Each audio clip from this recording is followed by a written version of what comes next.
দাও গুড়িয়ে দাও সন্ত্রাসীদের আস্তানা, যুবলীগের আস্তানা ভেঙে দাও গুড়িয়ে দাও, ছাত্রলীগের আস্তানা ভেঙে দাও গুড়িয়ে দাও, সন্ত্রাসীদের ঠিকানা এই বাংলায় হবে না, এই বাংলায় হবে না সন্ত্রাসীদের ঠিকানা, সন্ত্রাসীদের আস্তানা ভেঙে দাও গুড়িয়ে দাও। এই দল আছে, সবাইকে বাঘের মতো গর্জন দিয়ে বলতে হবে দল আছে।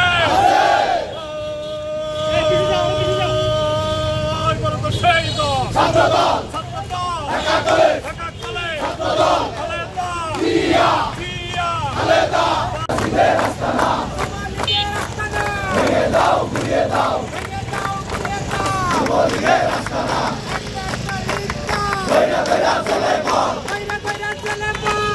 একটা লীগ দল কইরা কইরা চলে বল,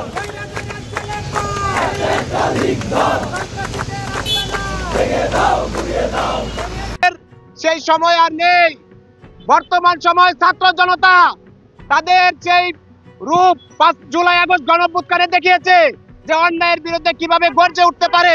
তাই আমরা ছাত্রলীগকে হুঁশিয়ার করে বলে দিতে চাই, আপনারা আপনাদের সন্ত্রাসী কার্যক্রম যদি আর একটা মাত্র নিদর্শন দেখান, আমরা কিন্তু সেই প্রতিবাদ রাজপথে দেখাবো। ঢাকা কলেজ ছাত্রদল, আওয়ামী লীগ, যুবলীগ এবং ছাত্রলীগের সন্ত্রাসীদেরকে বলে দিতে চাই, অবিলম্বে আপনাদের সন্ত্রাসী কার্যক্রম বন্ধ করুন, অন্যথায় বাংলাদেশ জাতীয়তাবাদী ছাত্রদল রাজপথের মোক্ষম জবাব দিবে।